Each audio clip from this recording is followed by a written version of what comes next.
Shalom Aleichem, this is the week of Bo. And we're a little late because Torah Anytime had some technical problems. So let's do Bo with the Mayon Beis HaShoeva. And we'll make it very short because we're not really at that week. We're a little later, but we're doing Bo. And then we'll do B'Shalach, then Yisro. So let's get two thoughts from the Mayon Beis HaShoeva, Zeichet Tzadik Kodesh Baruch on the first pasuk of Bo. Bo, as you know, is Bo and Paro, go to Paro, but that's not what it means. Bo means come to Paro. When you meet Paro at the water, you say, Leich el hamayimo, go to the water, because that's not a coveted place where he's doing his bodily function over there. You say, Leich, Bo, come to his palace, where I, Hashem, made him the Melech, because I'm the Melech Malchi Amlochim. So therefore you say, come with me, Hashem is saying to Moshe, come with me because I am the Melech Malchi Amlochim. I gave him the power, and when I want to get rid of him, I will. So Bo means, we say Leich, but it means come with me, and I'll protect you in front of Pharaoh. Bo was also a hint to three more Makos. Well, you already had, for Eiro, we had 7, now we have 8, 9, 10. Arbe, Choshech, Makos, Bechoros. The Arbe, the Locust, Choshech, the 6 days of darkness, and Makos, Bechoros, the killing of the firstborn. I thought the firstborn males die. Why do you say Bechoros? Should be Bechorim. The answer is no, it's a grammatical thing. Makor ends with a hey. And therefore, Makos, Bechoros, is a female also. Bechoros, even though the males died. Only the males. Every single firstborn male died except one, the king of Egypt. He died a week later at the Yam Suf. Let's see what the Mayon Beis HaShoeva says on the first word, first Ma'amar in Bo. Yom Hashem Moshe Bo el Paro, come to Paro, Kani yichbaded as libo, I strengthened his heart. He can't go back. He can't make the right decision. Even though he knows he's ruining his country, he cannot make that decision. Like a lot of people who are so addicted to something cannot stop, even though they know they're ruining themselves. Gambling, liquor, drugs, other vices. They know it, but they can't help. That's a curse. I strengthened his heart. And the heart of all of his employees. In order to set up these next 3 makos in his midst. Shisi, to set up. But since it's not written with the yud, it's only the last yud. It doesn't say shin yud tov yud, it says shin tov yud. So you can read it shtei. 2 more to come. I thought Bo means 3. Beis Aleph 3. 2 more.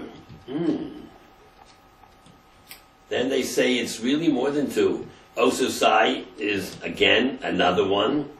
So that's 2. Ososai, plural, 4. Wow. I thought there's only 3 to go. Really, there's 4. Arbe Choshech Makos Bechoros.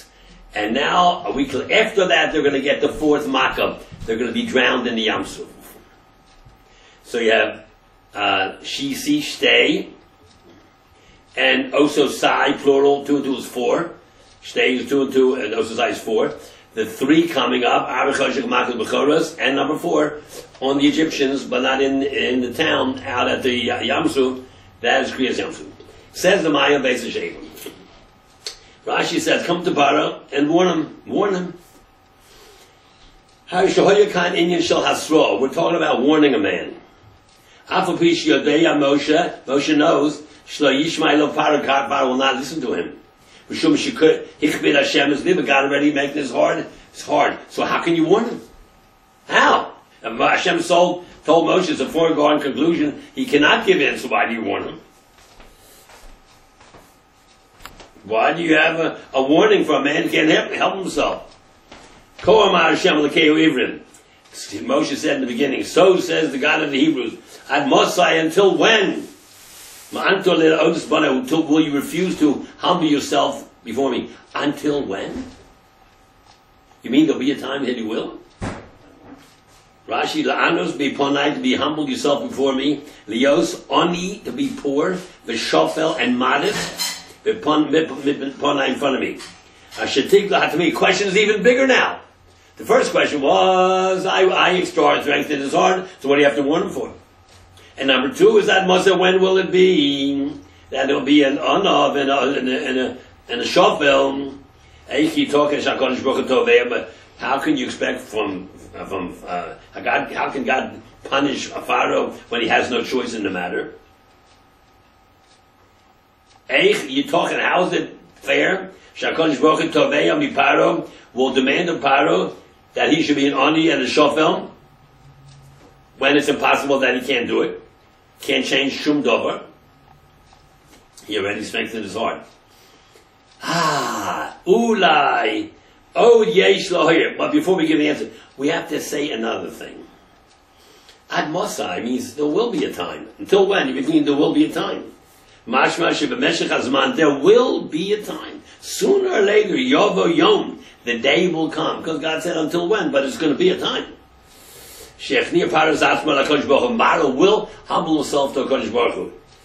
It will be an ani and a shofel before God, humble and modest and subservient. Doesn't Chazal tell us in Pirkei Rabbi Eliezer, Perik Mem Gimel, Shemelech Ninveh, the king of Ninveh, Shehoy b'mei Yonah, that was in Yonah's time, hundreds of years later. Hoyer saw also Paro, that was the same Paro. Gilgal, maybe a Gilgal of him. So Pharaoh was not 200 years old. Maybe it was a Gilgal of Pharaoh. Like Hitler was a Gilgal of Haman, you know that.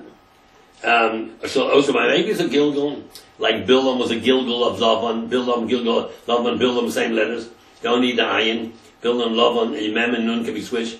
So Lavan would have to be 340 years old. So the answer is a Gilgal. Asher Oz Higia Zaman, that king of Nineveh took off his crown, put dirt on his forehead, and did tshuva, and the city of Nineveh was saved. He was machnia himself. He was an ani and a shofel. Doesn't say in Yonah, Gimel Vav, Yaga Hadover Elamelech Nineveh, the thing reached to Nineveh that there's a prophet standing outside of the gate of the city and said 5 words, Od, Aboyim, Yom, Nineveh Nehepechas. In 5 days Nineveh will be overthrown. Now Nehepechas could mean overturned. You'll be Bali Tshuva, you'll be saved. Or not, you'll be destroyed. And they did Tshuva. And they were saved. Yocham Yikisai, the king got up from his throne. Adarito, he took off his crown. And he put ashes and sackcloth on his body. Omer Matu, so therefore you can say at this time. Shigam Akshav, even now in Mitzrayim, Paro was also able to do that if he would get away from his haughtiness and truly be a different kind of person. Then Paro can't do tshuva, but this ani, he will take off his crown and be like an ani, a different kind of person. Pharaoh cannot do tshuva, but this different kind of person, you just get rid of your whole ego. He could have done it.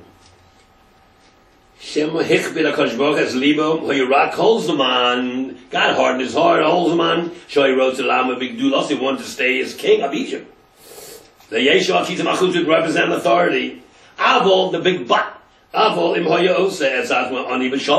if he would have made himself an ani and a shuffle like the king of Nineveh did, like Pharaoh eventually did it at his second, third, fourth Gilgal, whatever it was, they Shakadosh Baruch Hu come the kisei. Shakadosh Baruch Hu come, Hashem would have got off his kisei of din and judged him with rachamim. He could save himself, Pharaoh. That means ad mosai. There will be a time. Maybe not you as the haughty Pharaoh of Egypt, but as an oni reshuffle to save your life. Totally different person. About Shuma. Kamosh Yosef was man hayos melech Ninveh. When he was the king of Ninveh, he did it. That's what Moshe and Aaron warned him in the name of HaKadosh Baruch Hu. Ad Mosai, when will it be? It will come a time when you'll be a broken man. The day will come. You'll throw yourself down and truly become a different person. And you wear dirt, put dirt on your head, and put a sackcloth around your body. And if you could do that, you're a different person. You'll be saved. Therefore, every chacham learning this should get wise. Yishma chacham Yosef lekach. That means like this, to take musr from anybody about anything. The kach is musr, Haskell, that's Musa Haskell, a Musa that makes sense to you. Vasher HaTshuvo HaAmitis, which leads to the true Tshuvo. Tshuvo HaAmitis. Shall kol echad ve'echad. It depends, toluya, on one thing. Hashpolas atzmo, abnegating yourself from the HaKadosh Baruch Hu. K'moshe Matzina b'tfilah rovo, tfilos rabo, tfilah of Rabba Basar Telusoi. After the Shemona Esrei, you used to say tfilah rovo. And look in Brachas Yud Zayin. Ofra ani b'chayai, I am dirt in my lifetime. That means I'm biodegradable. Kal v'chomer misosi, when I lay in the grave for sure. Rava said, while I'm living, I'm nothing in front of you but shame and embarrassment. You hear us on. I hope I don't sin anymore. That's the end of the bar. Every single human being in the world could do tshuva if you change yourself totally over to another human being. Turn yourself inside out. Then even a pharaoh could do tshuva. But you have to become Ois King, Ois Melech, Ois Big Shot. Be an Oni B'Shofel, totally about tshuva. Then you can do it. One more piece. Second piece. Yud Beis. Now chapter Yud plus Beis. In order that you tell over in the ears of your children, your grandchildren, how I played around with Egypt. Olel is a baby that plays around with everything he sees. Or Alila is a trumped up charge that's not true. I'm mocking him. I mocked him, I brought a plague, I took it away. Gave another plague, took it away. Another market, took it away. Another market, took it away. I could have left one market there for 3-4 months, he wouldn't dead. Everybody would be dead. Anyone, any market. I played around with him. I thought he'd catch on. I mocked the Egyptians.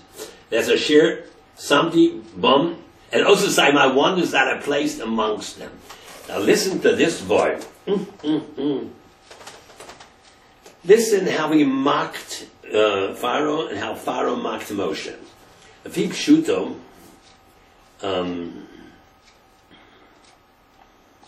no, this is a vart, and you, Moshe, tell in the ears of your children.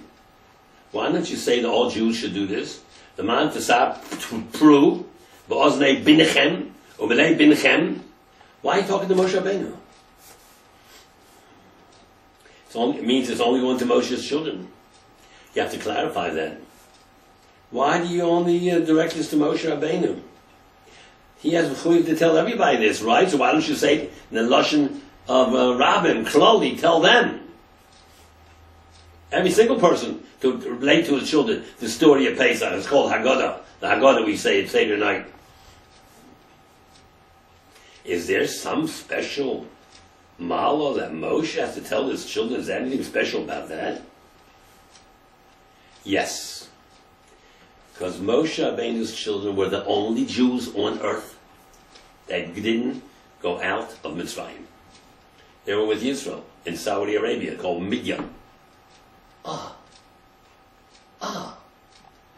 The only Jews that didn't go out of Mitzrayim.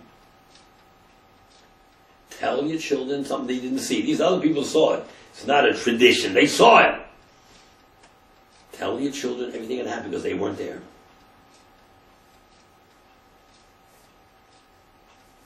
Rak Banov Shel Moshe, Shenisharu b'Midyan, they stayed in Midian.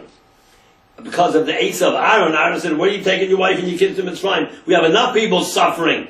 When Moshe came a year before, said, leave him alone. Moshe said, you know, he's right.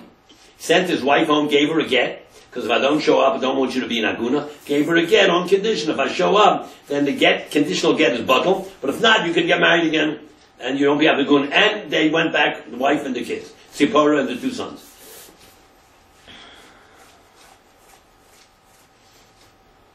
So therefore Moshe had a chiyuv to tell his kids. There were only 2 kids that were not there, Gershom and Eliezer.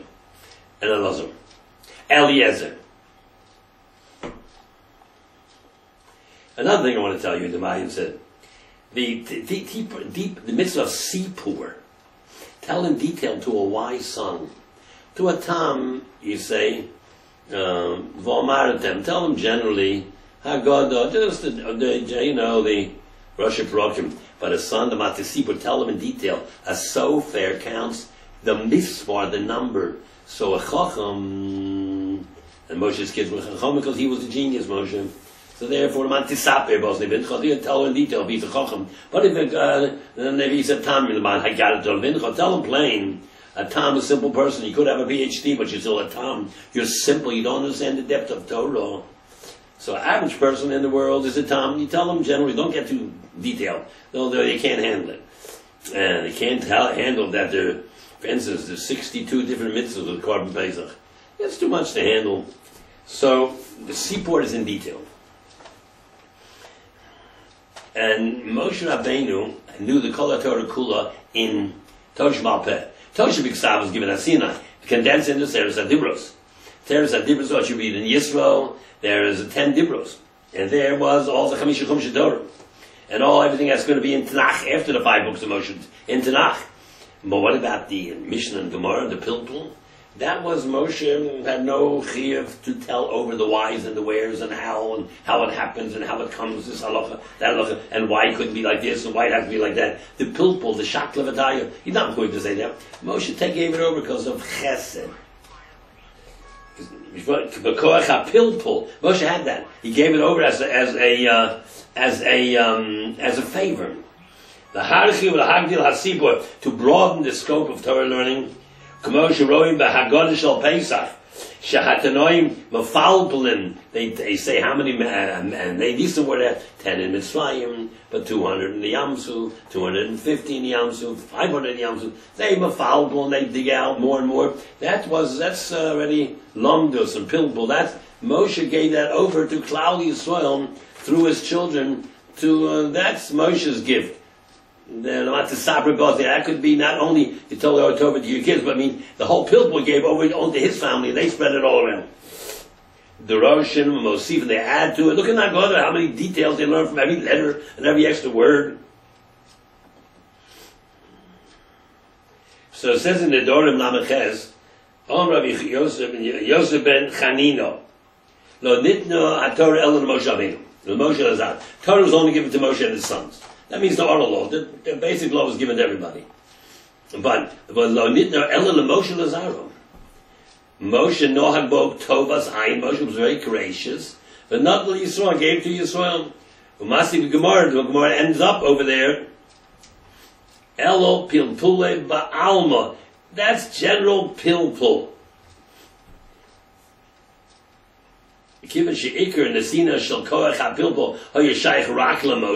The basic concept of learning. What do you think how the Rabbana Tanonim Amaroim learned it? They learned it from Moshe Rabbeinu. This koyach hapilpul of Torah Sheba'al Peh that was given to Moshe and his sons, and as a favor he taught it to Klal Yisrael. So they have, the sons of Moshe have an adifus, a special advantage, the kiyum mitzvah sipur of intricate pilpul. Ben Bincha, the Rabbi Zara Shel Moshe, they passed down through Moshe's line this whole Shaklevataya we call Gemara and Mishnah. Okay, Rabbi Sai, we're finished with this little vart on Bo, and the next one will be B'Shalach, right shortly after this. And sorry if we didn't come on the line for weeks and weeks because it was the trouble at Torah anytime.